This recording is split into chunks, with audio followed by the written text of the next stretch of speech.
The CFA and the MBA, two very popular qualifications that will help you stand out in any career within the world of banking and finance and corporate management. But how exactly do they differ from one another, and which one should you do? This video is kindly being sponsored by the amazing team over at Analyst Prep. Hit the link in the video description below to get 20% off all their CFA and FRM resources. What is going on YouTube? Welcome back to the channel. Today's video is for those of you who have long requested a video on the comparison between the CFA and MBA and which is better for you if you want to pursue a career in the world of banking and finance. We'll touch on some of the similarities and differences, the differing costs, the time commitments, and lots of other factors that will influence your decision in which one you should consider doing. So without any further ado, let's get straight into it. Alright, so first and foremost, you need to understand what you want specifically in your career. Do you want to be specifically in the world of banking, finance, asset management, in the buy side of the world of financial markets? Or do you want to work for a corporate in terms of a leadership position, management position, working for different industries, working in a company not specifically tied to finance and banking, but in a leadership position in a big corporate?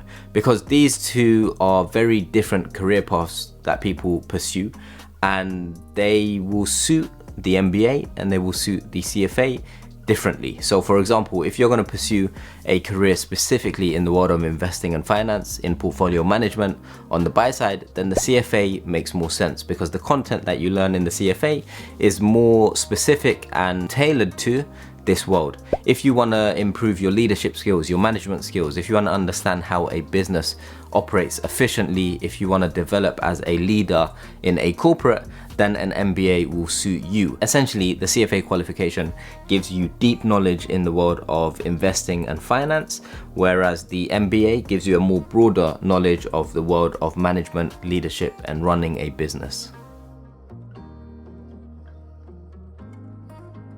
Before you go and decide whether you want to do a CFA or an MBA, you need to understand your current circumstances and what position you're in.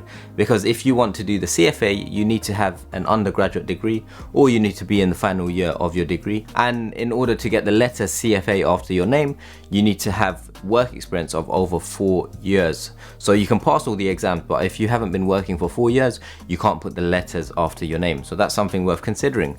Because yes, in this day and age, there's no point doing a qualification if you can't really shout about it, if you're using it to kind of get a career or put it on your CV, so on and so forth. On the flip side, you've got MBAs. Now, MBAs typically are very, the best MBAs are at some of the best universities all over the world, and they will want specific requirements from you. So they would typically want you to have a very good undergraduate degree. They would want you, some might want you to do a master's.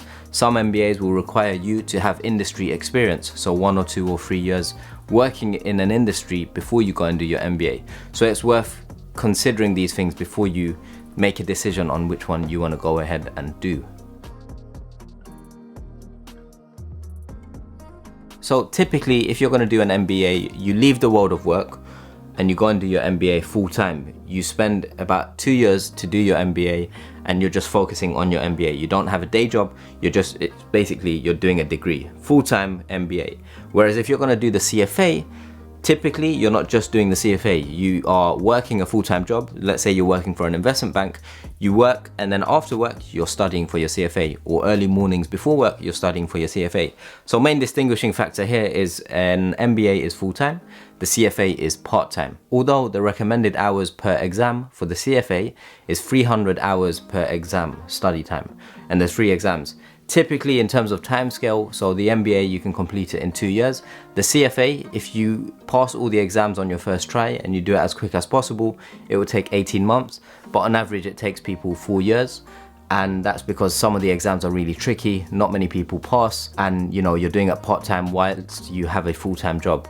So there's a lot of competing priorities there. Also, it's worth mentioning, the CFA is something that you do on your own. It's kind of self-study. There's a big cohort obviously, but you're going to be studying on your own, maybe with a few friends who are doing the CFA. But compare that to an MBA, you are part of a big class, you get networking opportunities, you can meet lots of people, you get headhunters coming to your university institution, and it just opens a lot more doors compared to the CFA self-study route. Now before we continue, I need to introduce today's video sponsor, Analyst Prep. If you're currently studying for the CFA or the FRM, or you hope to do so in the future, you should definitely consider using Analyst Prep as a dedicated resource to help you pass your exams. They've got a ton of study notes, practice questions, mock exams and video lessons on their platform. They cover every chapter of the FRM Level 1 and Level 2 using 93 hours worth of video lessons, as well as tons of similar resources to help you study for CFA Level 1, 2 and 3.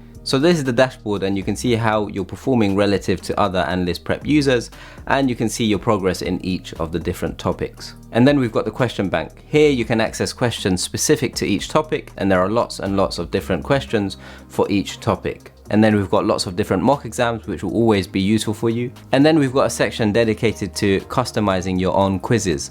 So if you feel like you want to create a quiz with X number of questions on a specific topic, Analyst Prep allow you to do that. And then we've got the chapter reading, so if you feel like you need to brush up on a few topics or chapters, those are all available in your account. And last but not least, they've got tons of high quality video lessons that will help you cement the key concepts and ideas in order to help you pass the exams.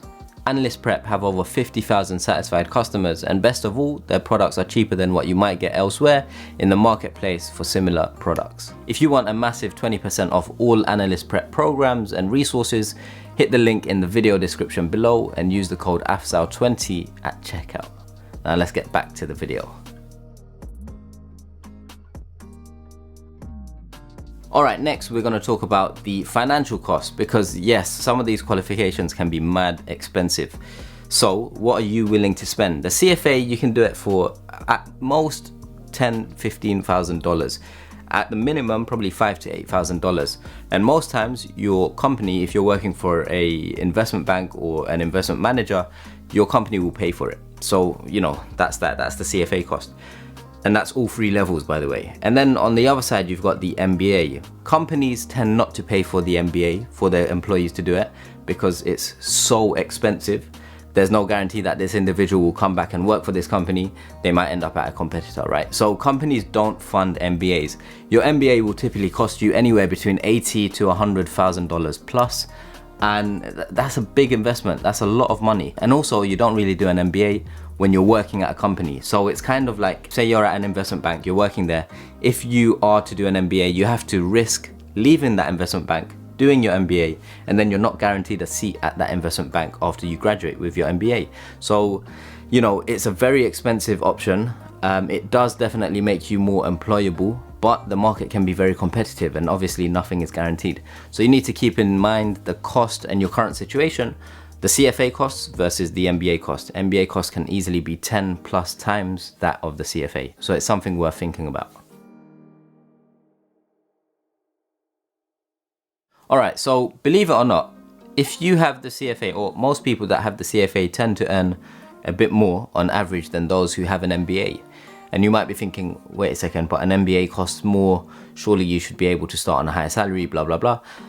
Part of me thinks the reason for this is because the CFA is it gets you into a very specific niche, right? And that's finance and investing, portfolio management, research, equities, investment, all of that good stuff, right? So it's very finance focused. A lot of MBAs might go work for not necessarily finance and investing companies or in that industry. They might work in completely different industries, consulting, as well as finance, as well as, I don't know, technology, healthcare, so on and so forth, all these other industries. And so naturally, the world of finance and banking tends to pay a lot more relative to other industries. And so if you've got the CFA, you go into the finance industry, you earn a lot more, or you earn more. If you get an MBA and you go into other industries, you might climb, you might have a bigger title, so on and so forth. But the data suggests that the earnings are not as much as those with CFA. So typically the median compensation for a CFA charter holder with 0 to 5 years of work experience can expect a salary or compensation of $72,900. And those who have 0 to 5 years of work experience who have an MBA to their name can expect a median compensation of $57,700. If you fall into the small bucket of individuals who have the CFA and the MBA and you've got less than 5 years of work experience, you can expect median compensation of $87,000 or $87,200. to wrap up, we're going to talk about the pros and cons of the CFA and the pros and cons of an MBA. So pros of the CFA: if you have the CFA, it heavily increases your chances of getting into portfolio management types of roles, equity research types of roles, any investment specific roles on the buy side in the world of banking and finance. So it helps you break into that field. Also, it's one of the most popular financial qualifications out there. It's widely recognized. A lot of people know about it. And if you've got the letter CFA next to your name, it does kind of give you that stamp of approval to say this individual knows what they are talking about when it comes to investing and markets. And last but not least, you can study for the CFA part-time. So you can do your full-time job and then study for the CFA on the side.